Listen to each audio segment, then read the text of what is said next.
Okay, we now move to the regular program, and it's a pleasure to introduce the first speaker, who's a fellow member of council, Professor Brad Gibson of the University of Hull, and his title is Galaxy-Scale Catastrophes, Why We Might Be Alone in the Universe.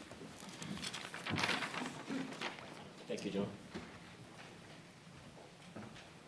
So one of my memories of Donald Lyndon Bell, thinking back to my time as a postdoc in Australia, I had the pleasure of hosting him a couple of times when he was down for various meetings. And I have a very special memory of driving, for those who know where Mount Stromlo Observatory is. It's not really a mountain, let's call it more, it's more like a hill. But driving from there into the city center during traffic, and there weren't enough people, there were too many people for the number of cars. And I had the distinct pleasure of having for half an hour Donald Lyndon Bell sitting on my lap in the back seat, bouncing up and down, laughing absolutely maniacally the entire time. So when I close my eyes and I think of Donald, that is what I picture. I picture this amazing, brilliant man just laughing away hysterically. It was just one of those very, very special memories that I have. Thank everyone for coming here, and thank the RES for letting me address you today. I am going to talk a little bit about this question of answering this question about are we alone, and I want to look at it from maybe different ways that you may not have heard from before. Quite often, this sort of talk talks about the search for extraterrestrial intelligence, maybe the SETI searches. It could be around astrobiology, but rarely do we talk a little bit about some of the other galactic scale catastrophes that can crop up and quench light before it has a chance really to develop. And I'll talk a little bit about that over the next 20 minutes or so. I'd like to start with this quote from Stephen. We normally associate Stephen Hawking with supermassive black holes and the interesting mathematics associated with them. But as you probably are aware, Stephen has branched out into sort of exploring the galaxy a little bit through the Breakthrough Initiatives program and a number of the sub-programs attached to that. And I'd like to throw that one up there as an important quote to start with.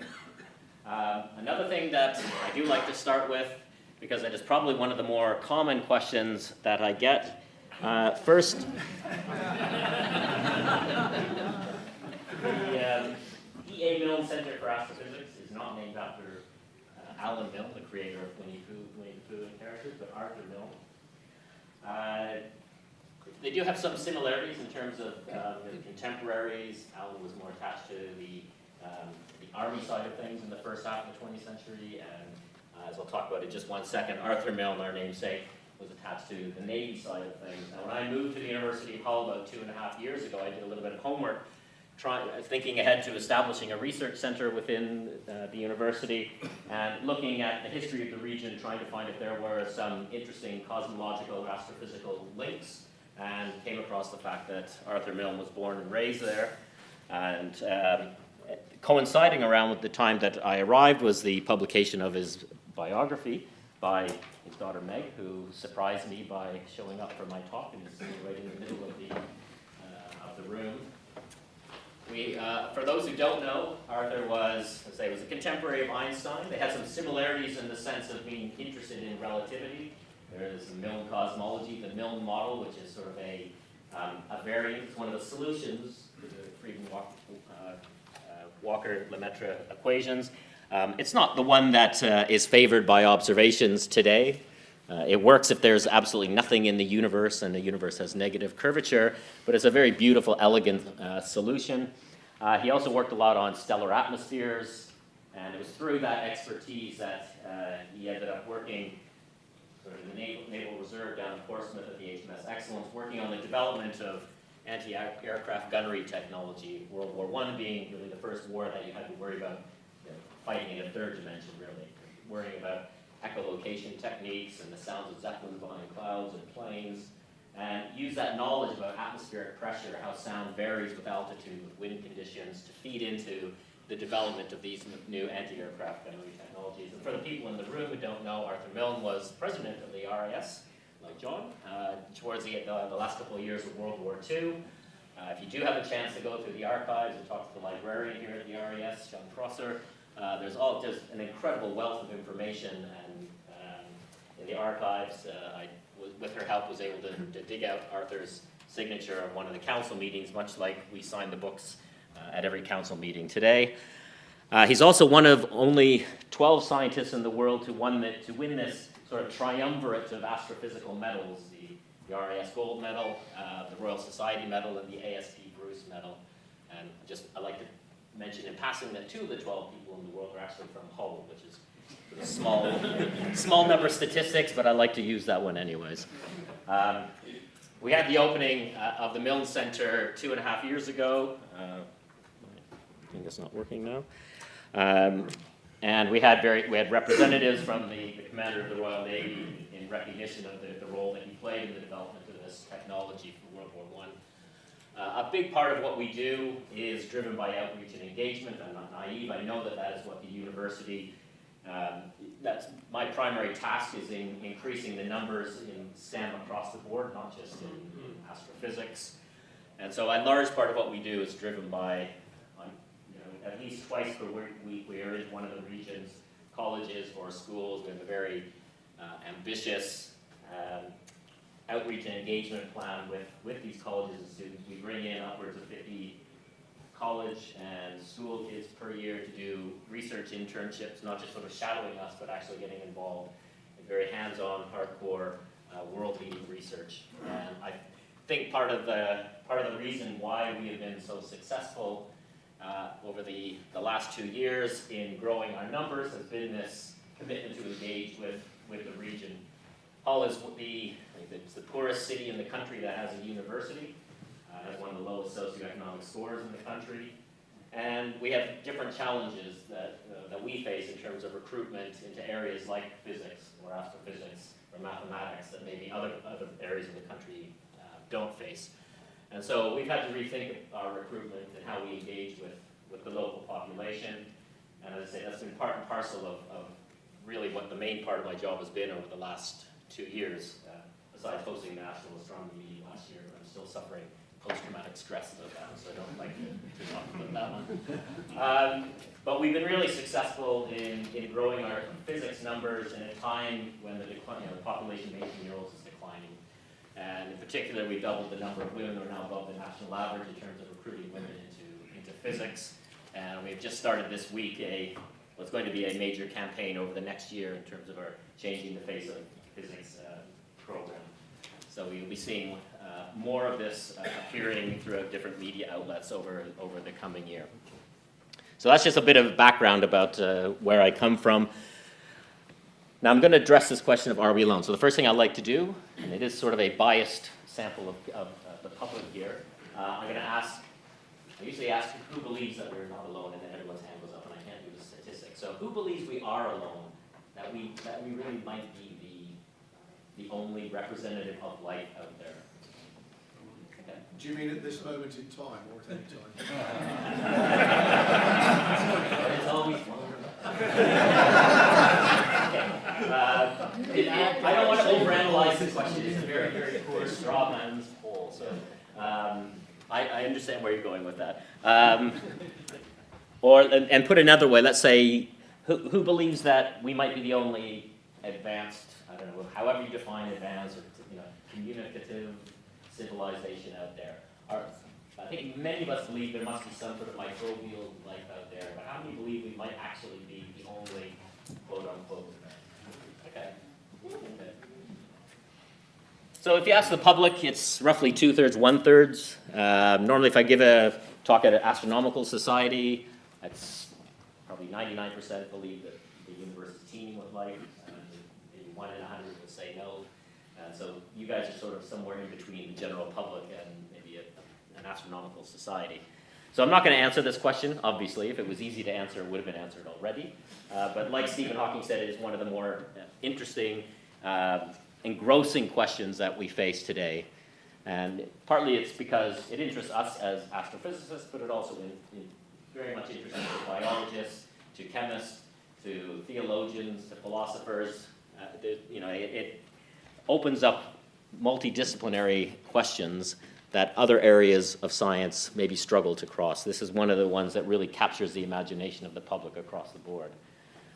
So I'm going to talk a little bit about the galactic influence on the development of life.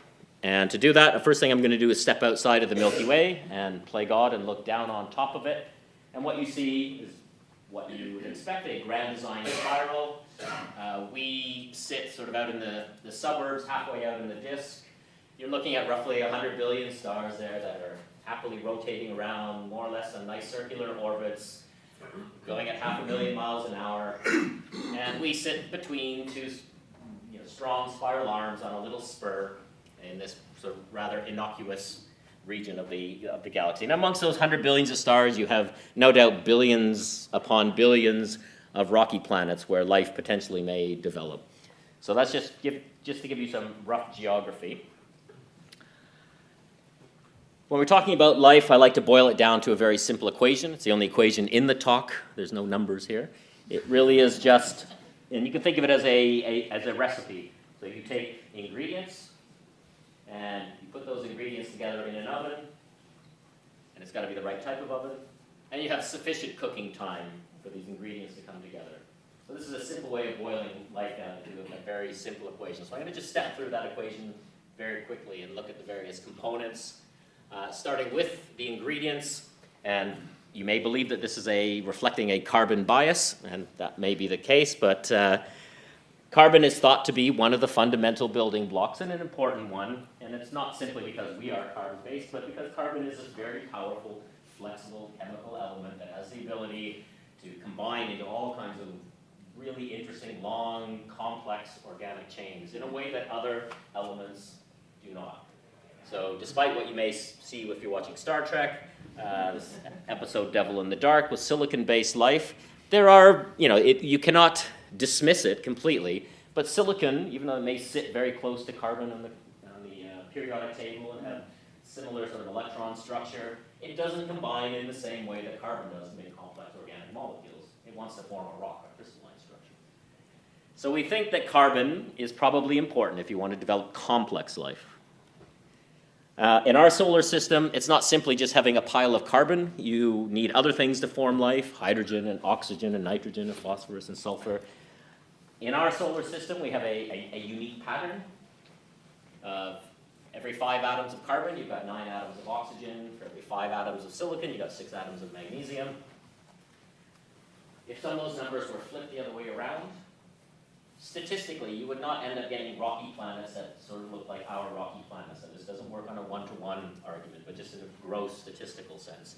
If you flip those around so that you've got 9 atoms of carbon instead of 5 atoms of oxygen, statistically, you might expect your planets to be a little bit more like the lead of a pencil, a graphite planet, a carbide planet. Again, it's not a perfect one-to-one match, but it's not the most hospitable environment for developing complex life.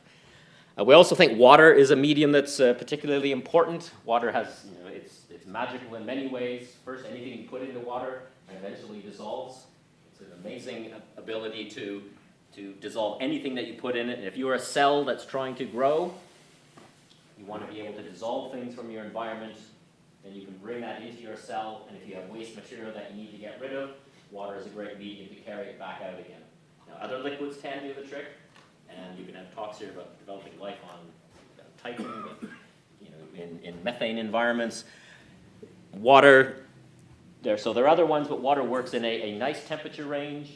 It's not down at super cool temperatures like it would be, say, with liquid methane.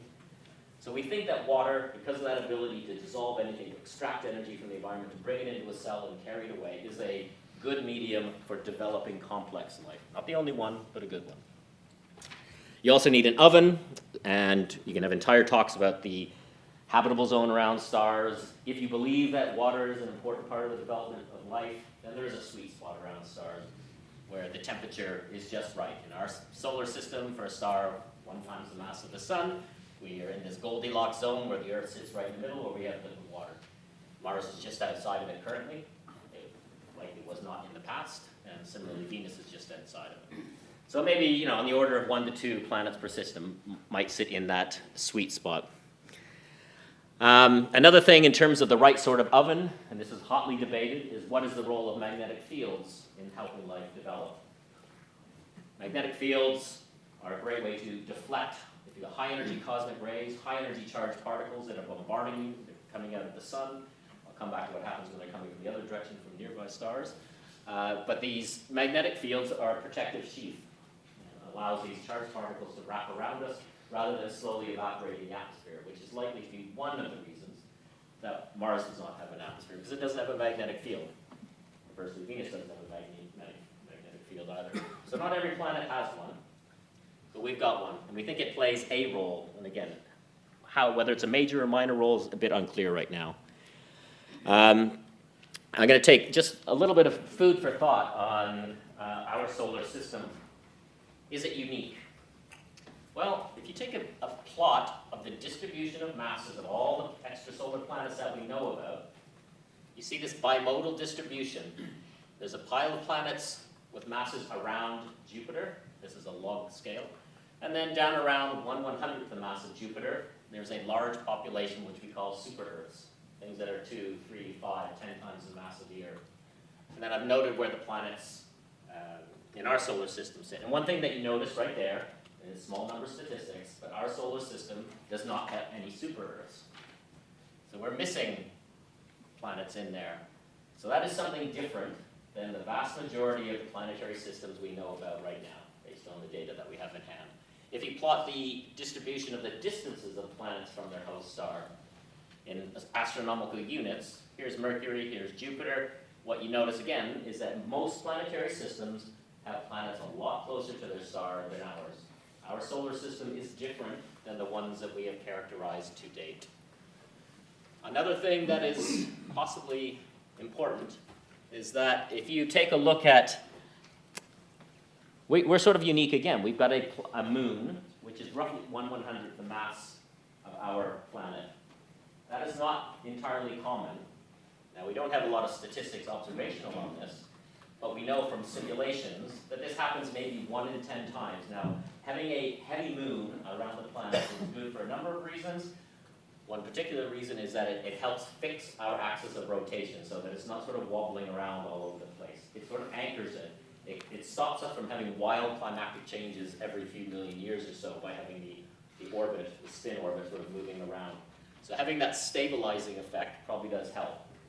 So there are a number of ways in which our solar system is different from all the ones that we have been able to characterize thus far. So if you believe in the theory of mediocrity, that's not a good thing. We seem to be different, at least based on what we know thus far. So that's something to bear in mind. Okay, I'm going to come back to these. If you look at the Milky Way again from the outside, you may start off with 100 billion stars. You've got maybe billions of planets around those stars that might be suitable when you just do the census. But of those 100 billion stars, some fraction of them are too heavy to live long enough for life to develop. The heavier a star is, the shorter its lifetime is. So you can throw away, if you believe, again, it's only one data point, but in our system, it took 1 billion years for life to develop, 2 billion years for multicellular life, 4.5 billion for Homo sapiens. It takes some time for life to develop. Stars that are twice the mass of the sun, 3 times the mass of the sun, 4 times the mass of the sun, they live and die too quickly for this sort of thing to happen. So you eliminate the heavy stars, and you can, depends on who you listen to, you can start to eliminate the really low mass stars that are 10th of the solar mass, or 20%, 30%, 40%. The lower mass stars, the habitable zone is really close to the star again, because they're cooler stars. And that means you're more prone to things like coronal mass ejections and chromospheric activity that can be potentially detrimental to the development of life. So there's probably a sweet spot somewhere in there in terms of potential hosts for life to develop. And that's at maybe 10% of the stars fit into that regime. And then maybe 10% of those stars have planets in the habitable zone that are rocky. Maybe 10% of them have magnetic fields that might protect you. You start to multiply a number of 10%, 10% together. You start to go from billions of potential sites to maybe millions, tens of millions, maybe hundreds of millions. Still a really big number, but the number is coming down when you start to think of these things. Now, the thing that I guess what I really want you to take in the last sort of 6 minutes here is when you look back at our bird's eye view of the galaxy, we sit in this region in between 2 spiral arms. The density here is a factor of a few lower than the density in the spiral arms. We're all moving at roughly 500,000 miles an hour, but not exactly at 500,000 miles an hour. We're in fact moving a little bit faster than the spiral arms. So every 100 million, 200 million years or so, we actually catch up to the spiral arm and pass through it. And we pass through it at a relative speed of 50,000 miles an hour or so. So we go from an underdense region to a dense region at very high speed. And you get a short, sharp shock.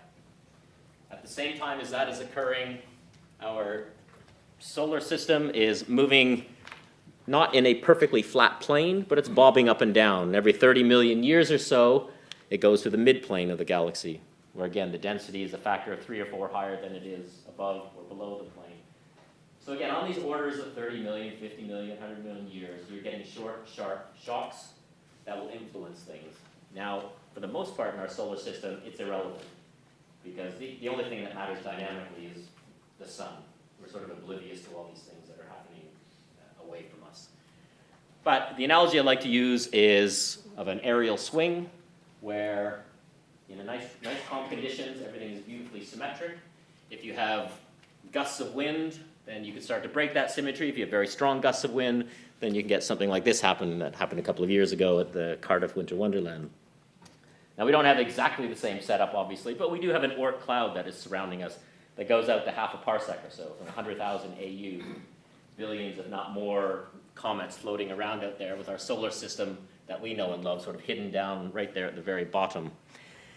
It's the effect of shaking up these things when you get these short, sharp shocks that is potentially problematic, and you can get potentially lots of these sort of cometary debris raining in on us, and every once in a while you may get one of these horrific things happening. And we think that this has been responsible for but some mass extinctions that have occurred over the last few 100 million years.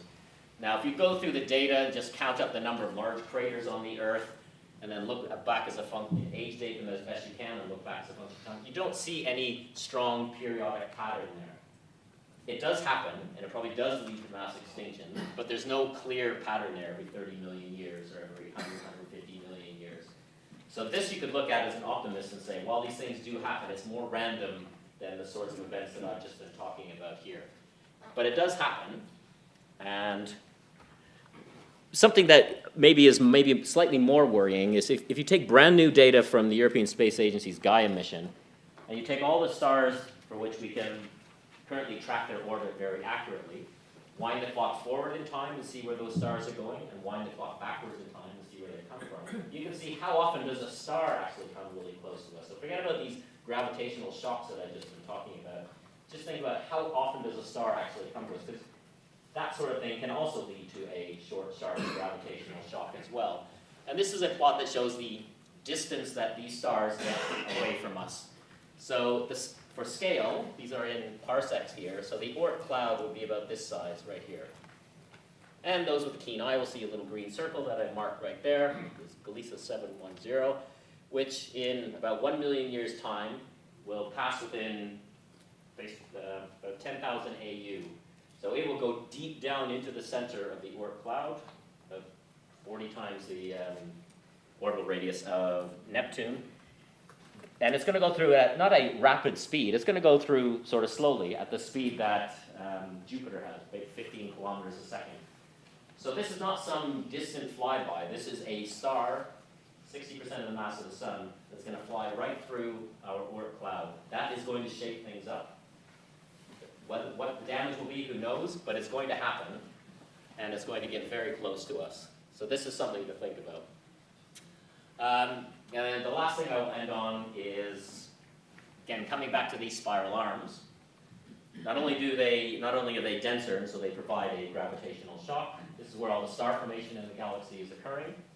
Wherever there's star formation, there's also exploding stars, dying stars, 10, 20, 50 million years later when the supernovas start to occur. So the star formation is in these spiral arms, and so is the supernova. Roughly one supernova every 10 years goes off in the galaxy, equivalent of a billion times the most powerful nuclear weapon ever exploded on Earth, the SAR bomb.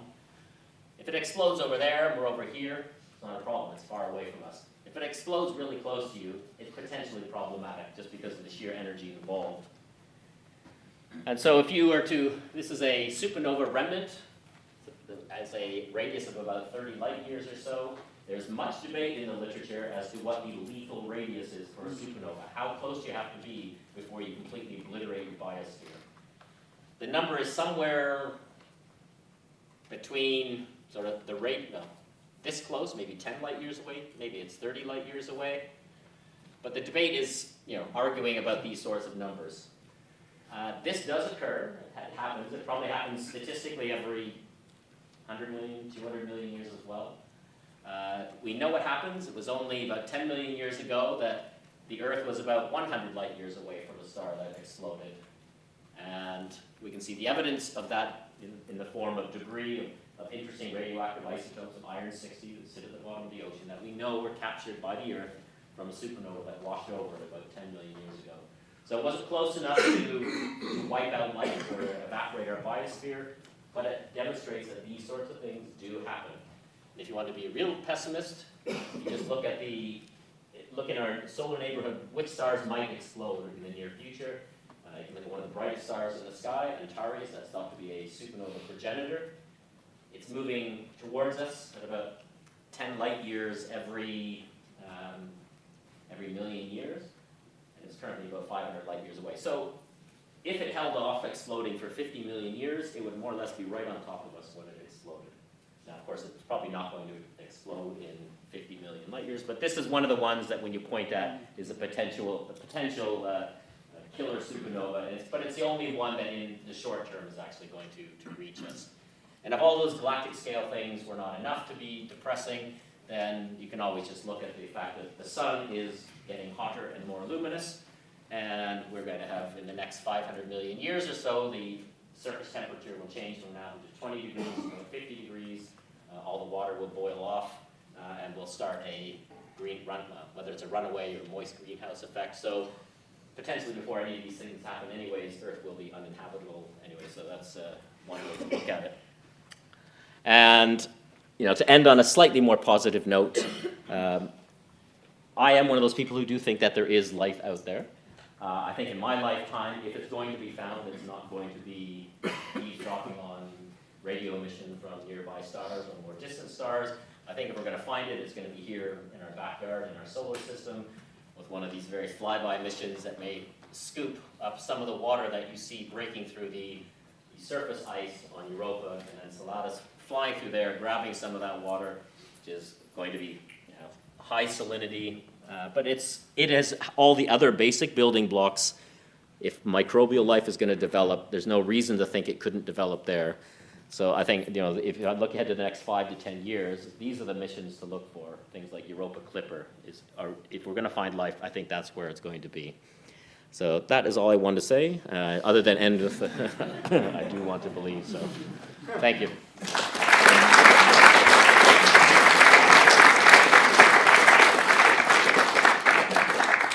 Thank you very much, Brad, for depressing us. I'm not sure. It would be very easy to give a positive, uplifting talk, so I try to be a little bit different to demonstrate that there are some galactic scale things that maybe you're not fully aware of. Okay, we have time for a couple of questions, perhaps. Ian. Thanks, Brad. I mean, I'm not sure whether we should be depressed, because the fact is, we've been going around the galaxy about 20 times. The solar system has had this history. Yep. And it has been exposed to all these risks, and yet the planet has been inhabited for all of that time.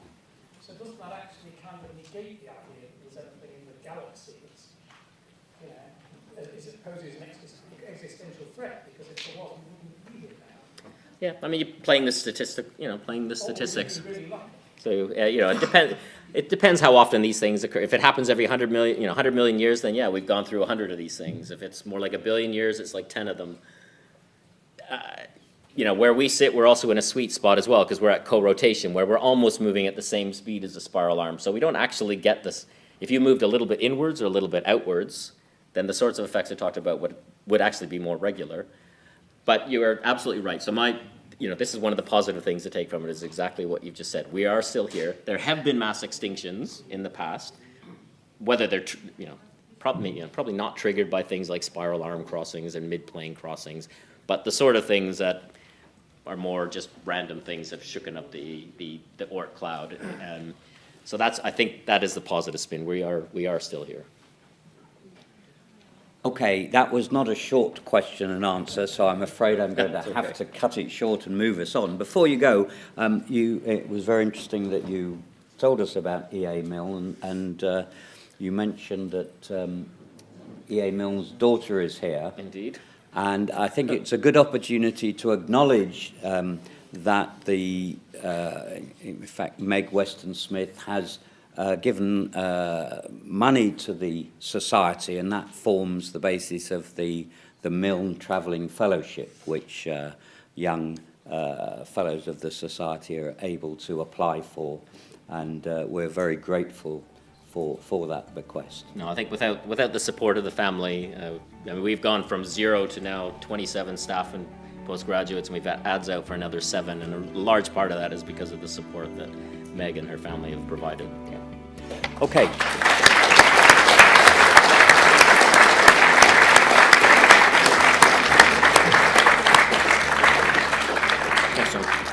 Thank you also to Brad then for your presentation.